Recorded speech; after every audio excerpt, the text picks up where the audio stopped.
Good day, respected faculty and the students of Future Institute of Pharmacy. My name is Chioma Faith. I'm from Nigeria and I'm a pharmacist. Today I'm excited to be sharing with you on the topic of the effect of technological advancements in science and in humanities. And we will specially focus on how it affects and how it's reshaping pharmacy education, especially in India. We will be starting with how it has changed an era in education. And we are currently witnessing a remarkable transformation in education driven by rapid technological advancements. For example, we are very familiar with artificial intelligence. We know ChatGPT, we know Meta AI, we know Google Bard, which is now Google Gemini. And we use them to be able to conduct research, we use them to learn, we use them to teach. So these technological advancements have reshaped our education. Now things are much easier. We're able to redefine how we learn because of technological advancements. And now we have how they have revolved science education. So in a realm of science, technology has actually advanced the creation of virtual labs. They are now, because of the availability of virtual and advanced reality, which we know as VR, where people are now able to carve out virtual laboratories and simulations. So the way you go to a lab physically to do your pharmacology lab, or your pharmaceutical technology lab, there are now simulations where you can be in another location, but you are using the simulation to understand what goes on in the lab as if you are there.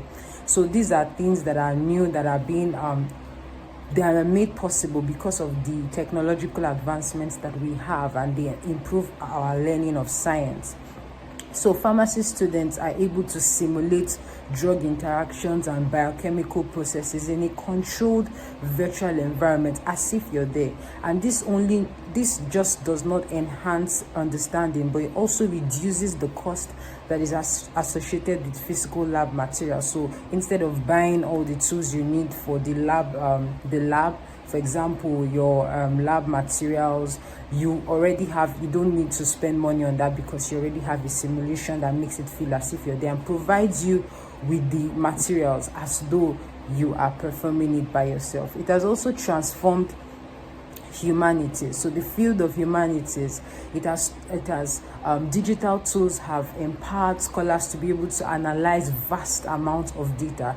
So people can now have data. If you're doing any research right now, you have data online. You can just go on artificial intelligence, VR, big data, and you will find all sorts of data available for you. For instance, there are digital archives.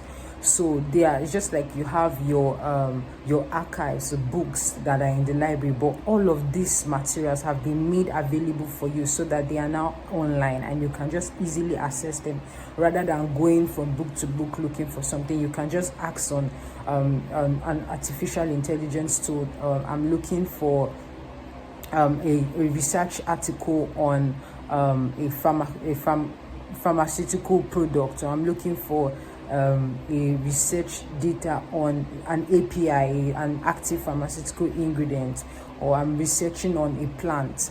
So you don't need to go through all of these books looking for that. You can just go. Technological advancement has made it easy for us to be able to find data available. So it allows us to also have new insights into historical texts, so things that have been done before that may have even been forgotten or that are not easily accessible. Technology has made them accessible to us, and they are now, the beautiful thing about technology is that you can now get them in different languages. The words that I'm saying, articles that are written, they can be transformed into a different language for your use, so it suits you. So if I write an article in Hindi, but I want to I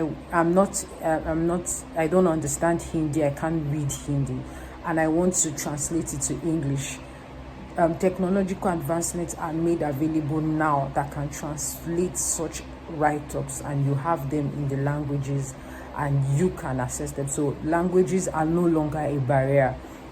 and cultural patterns. So these two tools are invaluable for different interdisciplinary research. So different departments can access them, and we can be able to combine science and humanities, which is history. You're dealing with history, you're able to combine both of them together so that you have a more holistic understanding. And technological advancement has also made it easier to be able to access data, and it has also brought in inclusivity. So one of the most significant benefits of technology in academia is the democratization of education. So education is not only you have to go to school and learn. There are so many ways you can access education right now. In fact, if you want to go for a course, or you really want to learn a new skill, you want to develop a new skill, you don't need to go to school. You can just access a lot of online courses, a lot of online platforms that are made available, and these things are a result of the technological advancement. So online platforms, MOOC, that's online classes, they have made high quality education accessible to students from all socio-economic backgrounds. So it doesn't matter even if your financial status, whether you're rich or poor, it doesn't matter the language you speak, it doesn't matter the country you come from. These online platforms are made available to everyone all over the globe. So this inclusivity extends to students who are disabled. So students who are disabled may not be able to get access to different materials because of it's not the school or the institution has not made it inclusive for them. But with online learning, all students can be able to access education because it's online, it's made available for you, and sometimes it's even free. So there may be a bit of challenges. However, this technological advancement is not without challenge. The digital divide remains a significant barrier. There are people all around the world who do not have access to smartphones, who do not have access to computers, who do not have access to the internet. And so this is a barrier, because you cannot access the technological advancement if you do not have the tools to be able to access them. There are students all around the world that do not have access to reliable internet, they don't have modern devices. So then there's also the issue of data privacy. People sometimes are very skeptical about what to ask online or what to put online because of data privacy. We know that there are sometimes when you say something, and when you open maybe your social media, you find out that the maybe Instagram is recommending that thing to you. So it begs the question of, are we safe? Do we have privacy? And we also know that people misuse AI. So for example, we have students that if you ask them, go and write an assignment on maybe go and do a project on hospital pharmacy in India, for example, and they just go on ChatGPT and say hospital pharmacy in India, and they copy it out and they just submit the paper. So it's like making people lazy and just giving a more generic answer to everything that is being asked. So there's also the misuse of AI. Some people would rather even make their pictures that are not real, videos that are not real, as a result of AI. So yeah, it has its disadvantages, but it also has a lot of advantages. So a case study, for example, if you want to do a virtual drug discovery lab. So let's consider a case study of a virtual drug delivery lab developed for pharmacy education. If we imagine that there's a virtual lab, like a simulation, where it shows all the steps of drug discovery, and this platform will use AI to simulate the drug development process.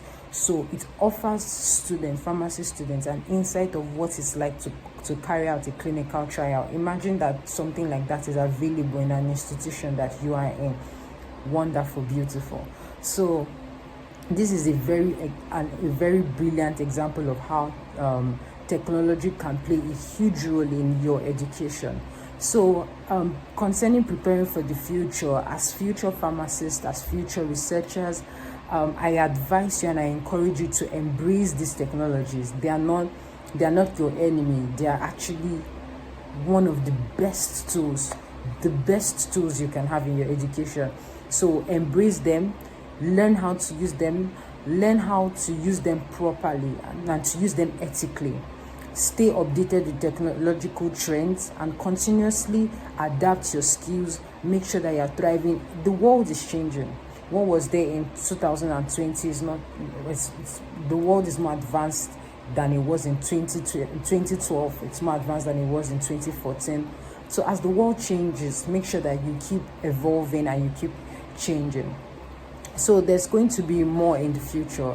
The integration of technology in academia presents a promising frontier full of opportunities and challenges. As we continue to navigate this revolution, we have to remain committed to leveraging technology responsibly. Make sure we're responsible and make sure that we're building technology that's also inclusive to our learning and our research capabilities. I would like to say thank you very much for listening to me. I hope that you were able to learn a thing or two, and I hope that you would embrace technology advancements and use them ethically in your pharmacy education and in your future career. Thank you very much. Namaste.